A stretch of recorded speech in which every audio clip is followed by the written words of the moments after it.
యేసుని ప్రేమ ఛానల్కి స్వాగతం. దయచేసి ఈ ఛానల్ని లైక్ చేయండి, షేర్ చేయండి, సబ్స్క్రైబ్ చేయండి. ప్రసంగి గ్రంథం ప్రశస్త గ్రంథం ప్రసంగి గ్రంథం ప్రశస్త గ్రంథం. యేసుక్రీస్తు వారి శుభనామమున మీకందరికీ ఆహ్వానం. మన పాఠం ప్రసంగి గ్రంథం 7వ అధ్యాయం. సావధానంగా వినండి. సొలొమోను ఈ ప్రసంగం రాస్తున్నాడు. అంటున్నాడు, సుగంధ తైలము కంటే మంచి పేరు మేలు, ఒకని జన్మదినము కంటే మరణదినమే మేలు, విందు జరుగుతున్న ఇంటికి పోవటం కంటే ప్రలాపిస్తున్న ఇంటికి పోవటం మేలు. ఎందుకనగా మరణము అందరికీ వస్తుంది గనుక బ్రతికేవారు దానిని మనస్కరిస్తారు. నవ్వటం కంటే దుఃఖపడడం మేలు, ఏలయనగా ఖిన్నమైన ముఖము హృదయమును గుణపరుస్తుంది. జ్ఞానుల మనసు ప్రలాపించే వారి ఇంటి మీద ఉంటుంది. అయితే బుద్ధిహీనుల తలంపు సంతోషించే వారి మధ్య ఉంటుంది. బుద్ధిహీనుల పాటలు వినటం కంటే జ్ఞానుల గద్దింపు వినడం మేలు, ఏలయనగా బాణ కింద చిటపటమనే చితుకుల మంట ఎలాంటిదో బుద్ధిహీనుల నవ్వు అలాంటిదే. ఇది వ్యర్థమే. అన్యాయము చేయటం వలన జ్ఞానులు తమ బుద్ధిని కోల్పోతారు. లంచం పుచ్చుకొనటం చేత మనస్సు చెడిపోతుంది. కార్యారంభము కంటే కార్యాంతము మేలు, అహంకారము గలవాని కంటే శాంతము గలవాడు శ్రేష్ఠుడు. ఆత్రపడి కోపపడవద్దు. బుద్ధిహీనుల అంతరింద్రియములందు కోపము సుఖనివాసము చేస్తుంది. ప్రియ సోదరీ సోదరులారా, వింటున్నారా? ఈ అధ్యాయంలో సొలొమోను తన చిట్ట చివరి ప్రయోగం చేస్తున్నాడు. సూర్యుడి క్రింద ఉన్న ప్రతి ప్రయోగము సొలొమోను స్వయంగా చేసి చూచిందే. దేనివల్ల తృప్తి దొరుకుతుంది, దేన్ని అనుభవిస్తే నిజమైన ఆనందం కలుగుతుంది అంటూ అన్వేషించసాగాడు. పదార్థశాస్త్రం, ప్రకృతి పరిశీలన కొంతవరకు తనను తృప్తిపరిచాయి. కాని సంపూర్ణమైన సంతృప్తి అతనికి ఎండమావుల్లాగే కనిపించింది. అప్పుడు వేదాంతంలోకి అడుగుపెట్టాడు. మనస్తత్వశాస్త్రాన్ని మనసారా పరిశోధించాడు. సుఖభోగాలు ఎన్నెన్నో ముఖం మొత్తే వరకు అనుభవించాడు. కర్మసిద్ధాంతం, ప్రారబ్ధ వేదాంతం ఒకటేమిటి, అన్ని రకాల పరిశోధనలు కొనసాగించాడు. స్వార్థం, స్వకీయ వ్యాసంగాలు, మతాచారాల అనుష్ఠానం, వీటిలో ఏవీ అతని ఆత్మను తృప్తిపరచలేకపోయాయి. హృదయానికి సంపూర్ణమైన తృప్తి క్రీస్తునందే కలుగుతుంది. ఐశ్వర్యము మానవునికి ఆత్మతృప్తిని కొనిపెట్టజాలదు. లోకమంతటిలో మహాధనికుడైన సొలొమోను ఈ మాట అంటున్నాడు. ఇప్పుడు చిట్ట చివరి ప్రయోగం చేస్తున్నాడు. నీతి, నైతిక ప్రవర్తన, నీతిమత్వం మొదలైన అంశాలు అతణ్ణి నింపేశాయి. పొరుగువాడికి మంచి చెయ్యి, స్వంత లాభం కొంత మానుకొని పొరుగువానికి తోడ్పడు. కొందరున్నారు, వారు సమాజంలో ఎంతో పై అంతస్తుకు చెందినవారు. వారు మామూలు మనుషులతో కలిసి మెలిసి తిరగరు. వారి పిల్లలను కూడా బీద పిల్లలతో కలవనీయరు. వారు ఎక్కువగా పై తరగతి మనుష్యులు వెళ్లే చర్చికే వెళ్తుంటారు. వారిది పై అంతస్తు. ఇలాంటి వ్యక్తులకు సొలొమోను పరిశీలనాత్మకమైన తలంపులు అందిస్తున్నాడు. నీకు మంచి పేరుందా? అది సుగంధ తైలము కంటే మంచిది. అతడు ఎవరి జోలికి పోడు, చాలా మర్యాదస్థుడు, ఎప్పుడూ చిరునవ్వుతో కనిపిస్తాడు. అందరూ అతన్ని మెచ్చుకుంటారు. అందరితో అతనికి మంచి సంబంధాలున్నాయి. అతడు చనిపోయినప్పుడు సమాధి కార్యక్రమం జరిగిస్తూ పాస్టరు అతన్ని ఎంతో ప్రశంసిస్తాడు. అతన్ని పరలోకంలోకి నెట్టడానికి ప్రయత్నం చేస్తాడు. కాని దానివల్ల అతని ఆత్మకు ఏమి ప్రయోజనం? సామాజిక సాంఘిక కార్యక్రమాలలో పాల్గొంటాడు. ప్రతిదానికి తల ఊపుతాడు. కాని స్వయంగా అతడు చేసేదేమీ ఉండదు. వారికి అబద్ధానికి నిజానికి భేదం తెలియదు. ప్రస్తుతానికి పని గడుపుకొని పోతూ ఉంటారు. ఇలాంటి మర్యాదస్తులు చివరికి ఆధ్యాత్మిక శూన్యంలోకి వెళ్ళిపోతారు. ఇలాంటి ఆధ్యాత్మిక నపుంసకులు ఎందరో ఉన్నారు. తటస్థ విధానం మంచిది కాదు. దుఃఖాన్ని, విషాదాన్ని తాత్కాలికంగా తప్పించుకోవడానికి ఎన్నెన్నో ప్రయత్నాలు చేస్తారు. సమాధి వరకు నవ్వుతూ వెళతారు. ఆ తరువాత నిత్యత్వపు జీవితంలో వారికి నిత్య విషాదమే. ఎంత మంచి సమాధి కార్యక్రమం అని కాపరికి అభినందనలు చెప్పు.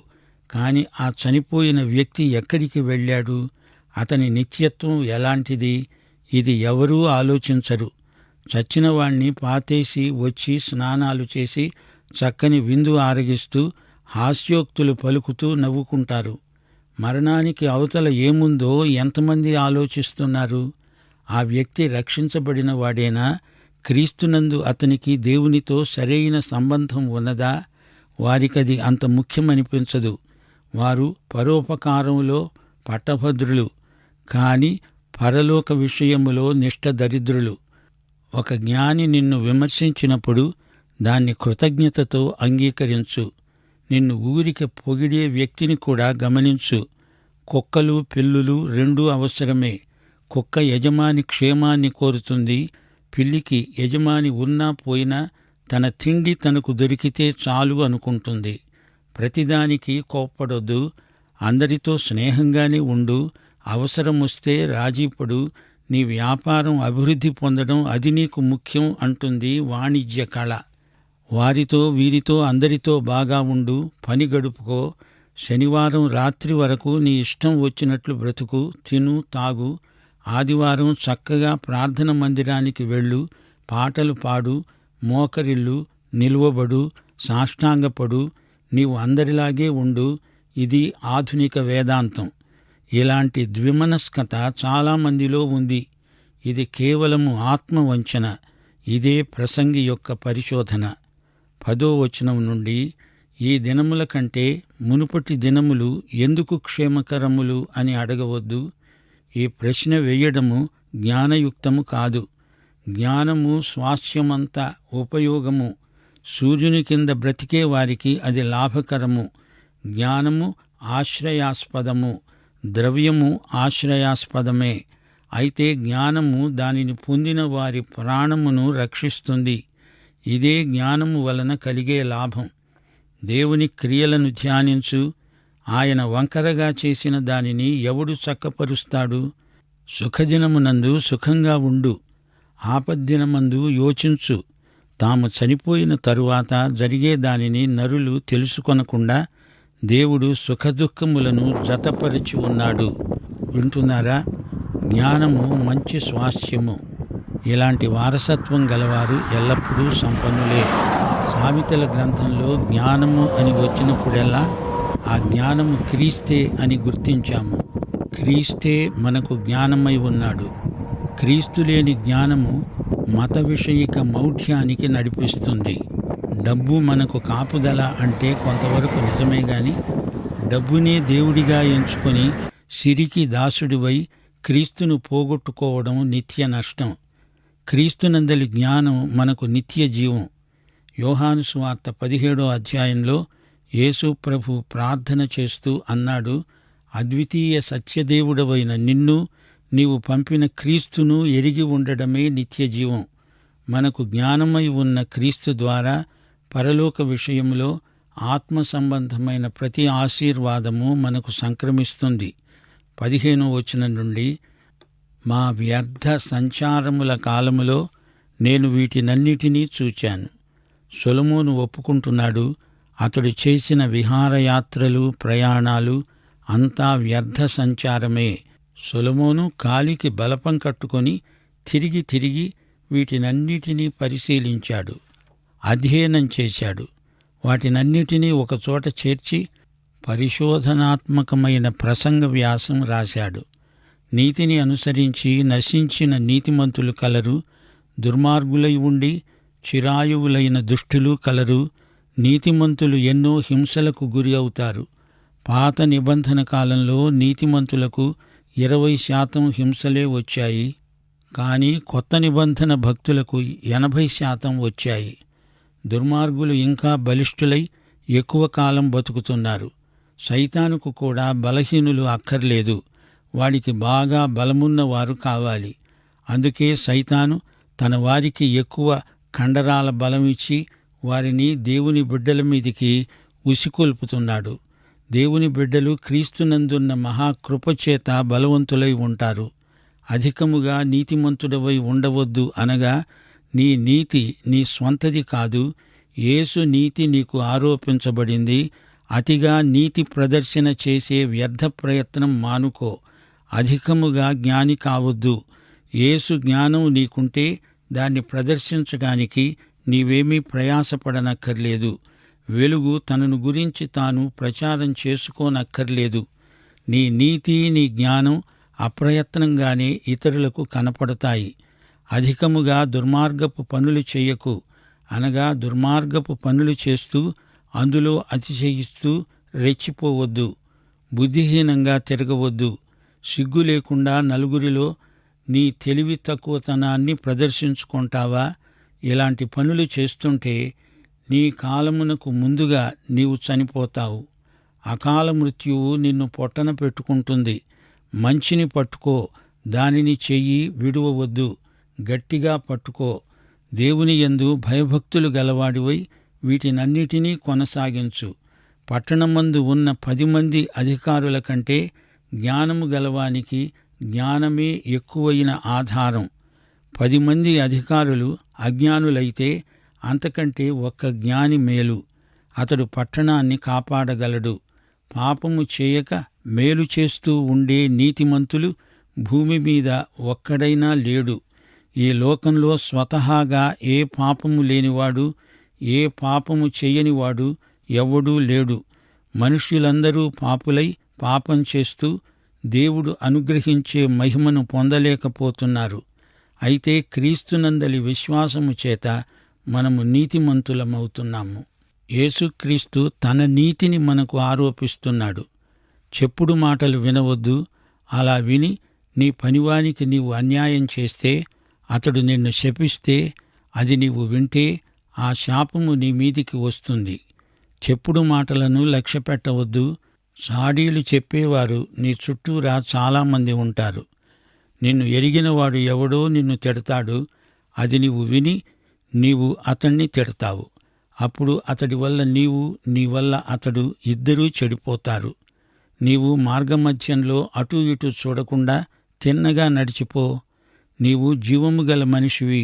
ఉసూరుమంటూ తోటకూర కాడలాగా ఊగిసలాడవద్దు. నీవు క్రీస్తుకు మాత్రమే చెంది ఉన్నావు. నీ యజమాని సైతాను కాడు, లోకం కాదు, శరీరము కాదు, నేత్రాశ కాదు, జీవపు డంబము కాదు. వేషధారణ బ్రతుకు మానేయి. ప్రార్థనలో, ఉపవాసములో, దాతృత్వములో నీ ఆధ్యాత్మిక జీవితాన్ని వేషధారణ దెబ్బతీస్తుంది. యువతీ యువకులారా, మీ పెద్దలు వేషధారులైతే వారిని అనుసరించకండి. క్రీస్తు మీ మాదిరి. శూన్యం, నిరర్ధక జీవితం, ద్విమనస్కత, నకిలీ నైతిక ప్రదర్శన వీటిని సిలువ వెయ్యండి. నాస్తికుడినైనా ప్రభువు దగ్గరికి నడిపించవచ్చును గాని స్థిరపడిపోయిన క్రైస్తవ వేషధారులను మార్చడం దేవుడికి కూడా ఎంతో కష్టం. ఈ వేషధారి సువార్త వింటున్న కొద్దీ ఫరోలాగే తన హృదయాన్ని ఇంకా ఇంకా గట్టిపరుచుకుంటాడు. ఇది చాలా విషాదకరం. నీవు అనేక మారులు ఇతరులను శపించావని నీకే తెలిసి ఉన్నది గదా. ఒకరినొకరు శపించుకోవడం, చెడ్డ తిట్లు తిట్టుకోవడం స్వవినాశనానికి కారణమవుతాయి. 23వ వచనం, ఇదంతా జ్ఞానం చేత నేను శోధించి చూచినదే. ఇది సొలొమోను యొక్క జ్ఞాన పరిశోధనాత్మక ప్రసంగ వ్యాసం. జ్ఞానాభ్యాసం చెయ్యాలని నేననుకున్నాను, కాని అది నాకు దూరమైపోయింది. సత్యమైనది దూరముగా బహు లోతుగా ఉన్నది. అనగా జ్ఞానయాత్ర బహు దూరయాత్ర. అంతేకాదు, జ్ఞానం లోతైనది. దాని దూరమెంతో లోతెంతో సొలొమోనంతటి జ్ఞానికి అంతుబట్టలేదు. దూరము అంటే పొడవు, వెడల్పు, ఎత్తు, లోతు. ఈ జ్ఞానము యొక్క ఘనపరిమాణం ఏ మానవ మాతృనికి లెక్క తేలదు. దానిని పరిశీలన చేసేవాడు ఎవడున్నాడు? సూర్యుడి క్రింద, ఆకాశము క్రింద ఉన్న ఏ మనిషికి అది సాధ్యం కాదు. వివేచించడానికి, పరిశోధించడానికి, జ్ఞానాభ్యాసం చేయడానికి, సంగతుల యొక్క హేతువును తెలుసుకోవడానికి భక్తిహీనత, బుద్ధిహీనత అని బుద్ధిహీనత వెర్రితనమని గ్రహించడానికి నా మనస్సు నిలిపాను. అనగా నా మనస్సును కేంద్రీకరించాను. వివేచన, పరిశోధన, జ్ఞానాభ్యాసం ఇవన్నీ సొలొమోను వ్యాసంగాలు. ప్రతి విషయానికి హేతువు తెలుసుకోవాలి. మన విశ్వాసమునకు హేతువేదో అడిగేవారికి సాత్వికముతో జవాబు చెప్పాలి. భక్తి లేనివాడు బుద్ధిహీనుడు వెర్రివాడైపోతాడు. ప్రకృతి సంబంధికి ఆధ్యాత్మిక విషయాలు వెర్రితనమనిపిస్తాయి. సొలొమోను ఏకాగ్రతతో ఈ అంశాలను పరిశోధించాడు, ఆలోచించాడు, చర్చించాడు. వాటినే ఇప్పుడు ప్రసంగిస్తున్నాడు. మరణము కంటే ఎక్కువ దుఃఖము కలిగించేది ఒకటి నాకు కనపడింది. అది వలల వంటిదై ఉరుల వంటి మనస్సును, బంధకముల వంటి చేతులను కలిగిన స్త్రీ. దేవుని దృష్టికి మంచివారు దానిని తప్పించుకుంటారు, గాని పాపాత్ములు దాని వలన పట్టుబడతారు. ఇక్కడ ప్రసంగి ఒక స్త్రీని గురించి మాట్లాడుతున్నాడు. ఆమె ఎన్నో ఉరులు తన మనస్సులో పెట్టుకొని ఉన్నది. ఆమె మనసులో ఎన్నో వలలున్నాయి. ఆమె చేతులు పాపబంధకాలు, శృంఖలాలు. దేవుని యందు భయభక్తులు కలవారు ఆమె బారి నుండి సులభంగా తప్పించుకోగలరు. గాని పాపులు, పాపక్రియలకు అలవాటు పడేవారు ఆమెకు వశమైపోతారు. వ్యభిచారిణులారా, లోక స్నేహము దేవునికి విరోధమని మీరు ఎరుగరా అంటూ యాకోబు పత్రిక ప్రశ్నిస్తున్నది. 27వ వచనం. సంగతుల హేతువు ఏమైనది అని కనుగొనడానికి నేను ఆయా కార్యములను తరచి చూడగా ఇది నాకు కనపడిందని ప్రసంగినైన నేను చెప్తున్నాను. అయితే నేను తరచి చూచినా నాకు కనపడనిది ఒకటి ఉన్నది. అదేమనగా 1000 మంది పురుషులలో నేను ఒకణ్ణి చూచాను, గాని అంతమంది స్త్రీలలో ఒక్కతను చూడలేదు. ఇది ఒకటి మాత్రము నేను కనుగొన్నాను. ఏమనగా దేవుడు నరులను యథార్థవంతులనుగా పుట్టించాడు గాని వారు వివిధమైన తంత్రములు కల్పించుకొని ఉన్నారు. ప్రియ సోదరీ సోదరులారా, వింటున్నారా? ప్రసంగి చెప్తున్నదంతా ఏమిటి? అతడు నీకేమి సత్యాన్ని బోధిస్తున్నాడు? ప్రసంగి అనుభవాలు ఎలాంటివి? అతని పరిశోధన అంతా సూర్యుని కింద జరుగుతున్నది మాత్రమే. మానవుడికి అన్నీ ఉన్నాయి, కాని క్రీస్తుకు బయట అతని బ్రతుకంతా శూన్యమయమే. సొలొమోను మేధావి. అతనికి విస్తారమైన ధన సంపదలున్నాయి. అందం, సౌందర్యం మొదలైన అంశాలలో ఎవ్వరూ అతనికి నేర్పేది ఏదీ లేదు. సూర్యుని క్రింద, ఆకాశం క్రింద ఏ దేశమేగినా, ఎక్కడ కాలిడినా దేవుడు లేని బ్రతుకులు అగమ్యములు. శూన్యమంటే ఏమిటి? సృష్టి ఆరంభంలో భూమి నిరాకారమై శూన్యంగా ఉంది. అట్టి భూమికి అందాలు సంతరించి సౌందర్యంగా తీర్చిదిద్దినవాడు పరిశుద్ధాత్మ. క్రీస్తునందు మిమ్మును నూతన సృష్టిగా తీర్చిదిద్దుతున్నవాడు పరిశుద్ధాత్మ. ప్రకృతి పరిశీలన మొదలైనవన్నీ మనలను దేవుని వద్దకే నడిపిస్తాయి. రోమాపత్రిక 1వ అధ్యాయం 20వ వచనం. ఆయన అదృశ్య లక్షణములు అనగా ఆయన నిత్యశక్తి, దేవత్వము, జగదుత్పత్తి మొదలుకొని సృష్టించబడిన వస్తువులను ఆలోచించటం వలన తేటపడుతున్నాయి. క్రైస్తవ సోదరీ సోదరులారా, వింటున్నారా? మీరు శాస్త్ర విజ్ఞానాన్ని పరిశోధిస్తున్నారా? ఎందుకు? ఏమి సాధించదలుచుకున్నారు? దేవుణ్ణి మహిమపరచడానికా? లేక మీరు గొప్పవారై పేరు ప్రఖ్యాతులు గడించటానికా?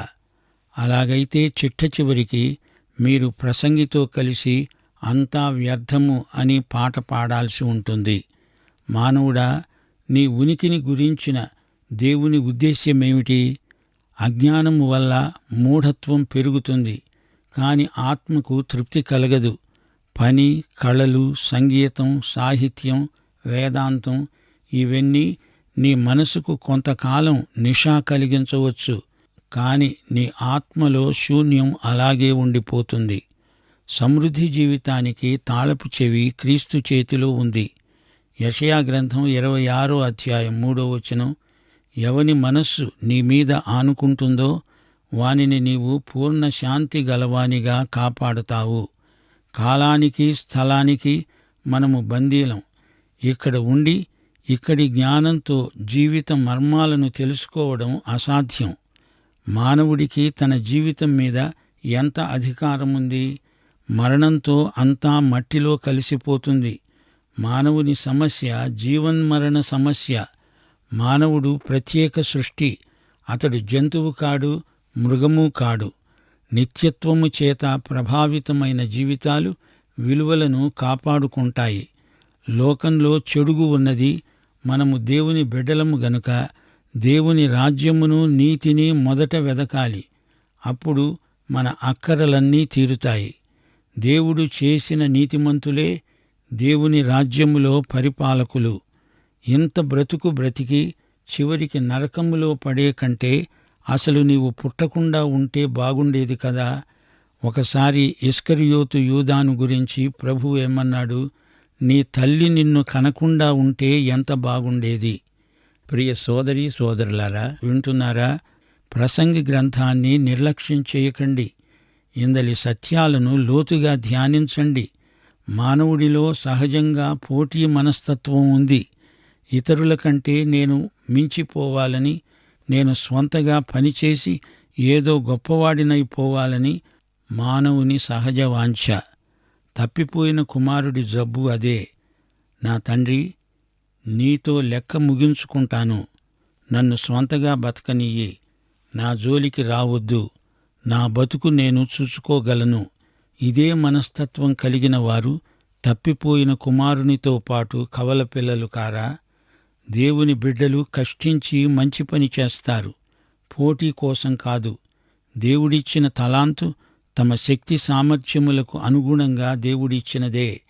ఇతరులతో పోల్చుకొని నిన్ను నీవు హెచ్చించుకొని అవతల వ్యక్తిని తగ్గించవద్దు. దుర్లాభాపేక్ష మంచిది కాదు. దేవుని సంఘమందు నీవు ఒకడివి. మనమంతా దేవుని కుటుంబం. మానవుని కీర్తి కండూతి బాబెలు గోపుర నిర్మాణాన్ని జ్ఞాపకం చేస్తుంది. మతప్రమేయం లేని మనుషులము అని చెప్పేవారు తమ స్వంత మతాలను అంటిపెట్టుకునే ఉంటారు. మతాలు దేవుణ్ణి వాడుకుంటాయి. అది దేవుని దృష్టిలో నీచం. కాని దేవుడు మనుషులను వాడుకుంటాడు. అది దేవుని కృప. దేవుని వాక్యమే మన విశ్వాస ప్రమాణం. దేవుడు చెప్పేది ఎక్కువ వినాలి. క్రైస్తవుల ఆర్థిక దృక్పథం క్రీస్తు యొక్క దృక్పథమే. దేవుని బిడ్డలారా, వింటున్నారా? ధనసేకరణ మన గమ్యం కాదు. దాని ద్వారా దేవుణ్ణి మహిమపరచాలి. పేరు ప్రఖ్యాతుల యావతో దేవునికి దూరమైపోతున్న తప్పిపోయిన కుమారులు తిరిగి రావాలి. మానవునికి దేవుడు శక్తి సామర్థ్యములిచ్చాడు. పనిచేసే నేర్పు ఇచ్చాడు. పంటలు పండే భూమినిచ్చాడు. అందుచేత మనిషి ఈ వనరులన్నిటి విషయములో దేవుని గృహ నిర్వాహకుడై ఆయనను మహిమపరచాలి. కలలు, దర్శనాలు క్రైస్తవ జీవితంలో పరిమితమైన ప్రయోజనం కలవి. మన అనుభవాన్ని బట్టి వాక్యాన్ని వివరించకూడదు. వాక్యాన్ని బట్టి మన అనుభవాలను అవసరమొచ్చినప్పుడల్లా మార్చుకుంటూ ఉండాలి. దేవుడే మన నిత్య భవిష్యత్తును నిర్ణయించేవాడు. దేవుని బిడ్డలారా, పాఠమంతా మనకు ఇదే సత్యాన్ని బోధిస్తున్నది.